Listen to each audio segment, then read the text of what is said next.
On one side there are spiritual aspirations.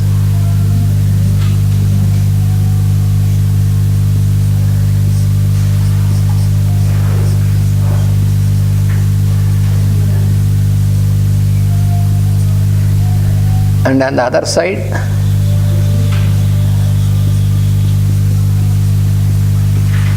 material desires.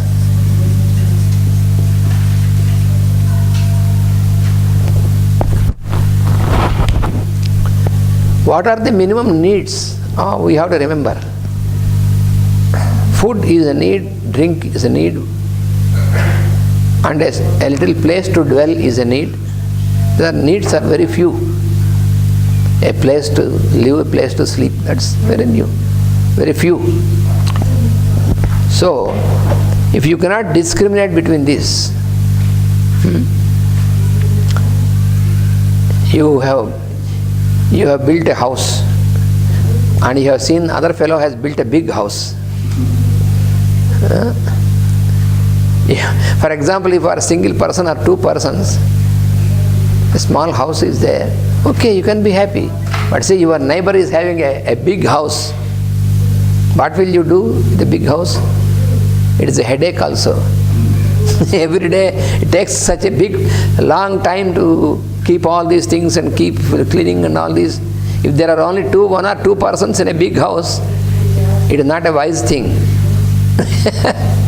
It is not practical. The house hates them. Yes. So it is a persistent fight between these two things. These are two opposite things, spiritual aspirations and material desires. So a persistent fight between man's spiritual aspirations and his material desires, between soul and the physical body, emotional and mental aspects of the bodily personality, is God-given end of great significance and importance, being the governing factors in our spiritual evolution. So, in our spiritual evolution,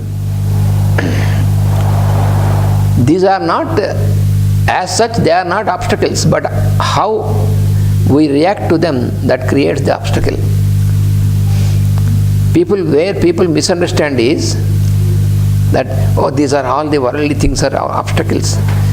They are not by themselves, they have nothing to do with you. How you make use of this, how your mind reacts, that makes all these things.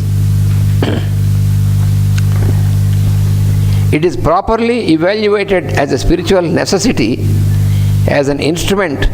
Our body is telling about our body. It is properly evaluated as a spiritual necessity. Why should we have a body? Some people think that if we are a spirit, why we should have a body? If we are a soul, it is true that everyone is a soul. But it is also true that he should have a body. What for? If you have to make any progress in your journey of the soul, you need the body.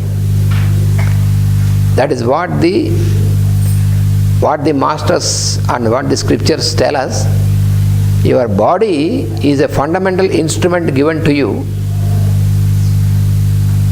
for a practice for your progression, for your progress. Without body, there is no progress. Some people think that after coming out of body, we are going here and there and we have good progress. There is no. That is all false. Very clearly, Lord has given in Bhagavad Gita, when you leave the body, you have to wait until you get another body to make further progress. In between, there is no progress at all, because you have no instrument. So never think that this physical body is useless, only soul is important. That means you don't know what is soul. If somebody thinks like that, soul is very important, body is of no importance. If it is of no importance, why God has given you this? He must be a fool.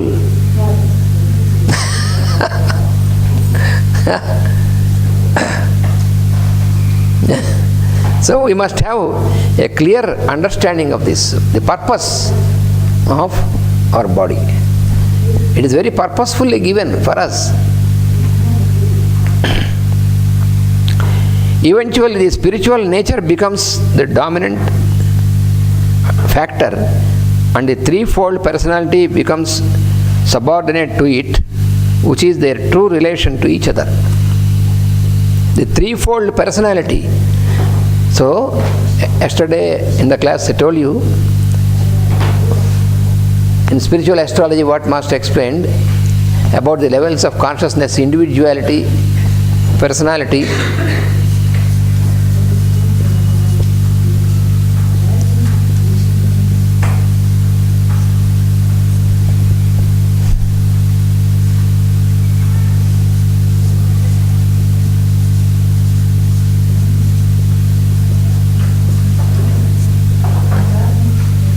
and then soul experience.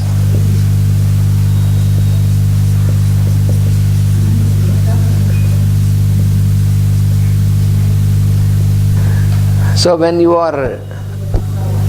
our consciousness is awakened only at this level, individuality, so it is like a shell.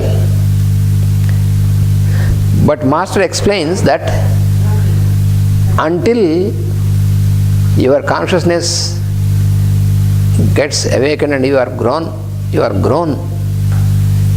Until that time, the shell is a protection. Just like how a chick in the egg, within the egg. So the shell of the egg is a protection to the chick until the embryo grows into a chick. Until then it is a protection. But after the embryo has grown into a chick, fully grown, then this shell is not a protection anymore. It is obstruction. You have to come out of it. So when it is grown, then the chick knocks, and then when this knock is listened, the mother hen listens to this knock, it breaks the shell. This is the best example for the process between the guru and the disciple. When the disciple grows into this and gets ready, then the guru recognizes and he helps the disciple to break these shells. So the shell of individuality is broken, then you come out and then get into personality level. So this is another shell, as I told you. This is also a shell. And after some births of development, then this is also broken and then you get into the soul experience. That is the real existence. So therefore, this personality should be subordinated to the soul.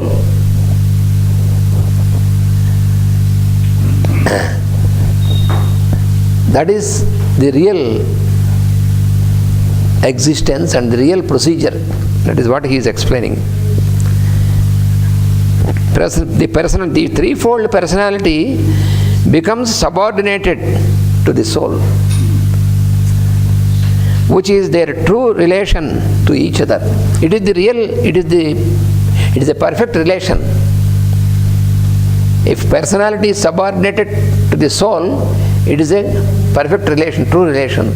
Otherwise, if the personality dominates the soul,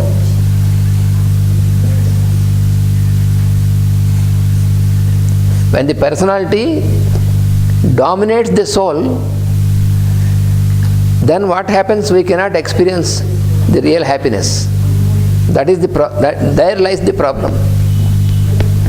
Why we cannot be happy? Because in the average human being who has not entered into the path, then when we do not make any effort, and then our soul is dominated by personality aspect. Then you are disturbed by everything. you cannot experience happiness. Happiness is the real expression of soul. Happiness does not belong to the lower levels. Happiness is the experience of soul. But since your personality dominates soul, you cannot experience happiness. In the name of happiness, we do so many things. But that is not happiness. The physical conveniences, inconveniences, all this we misunderstand to be.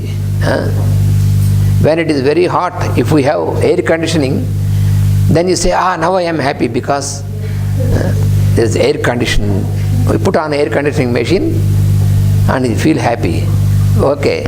So now you record it. Now, do you accept that it is happy? Yes, this is happiness. You record your word and then wait until winter is there.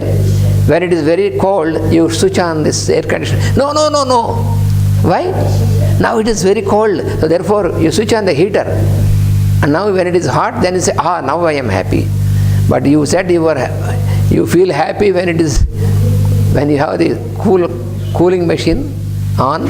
Now you say you are happy because now warming machine is on. So your measure of happiness is completely, it has no basis. So it is changeable. So real happiness is never changeable because it belongs to soul. So your impression of happiness, that is always changes. That is what the Lord says in Bhagavad Gita, pairs of opposites.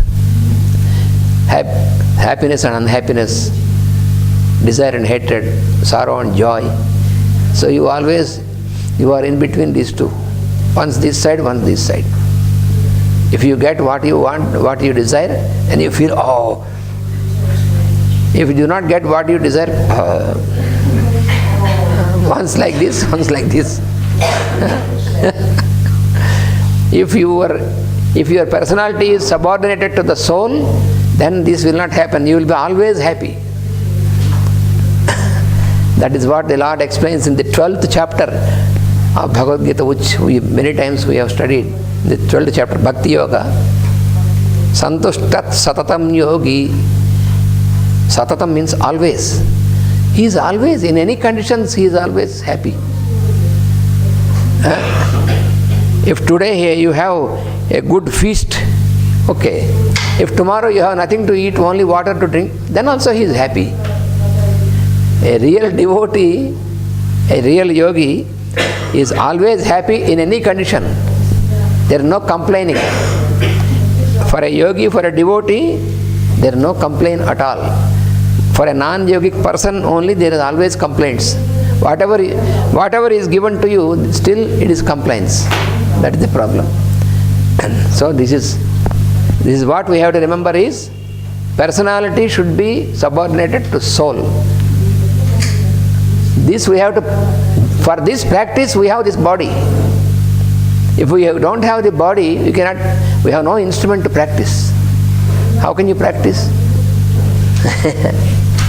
Vasudeva.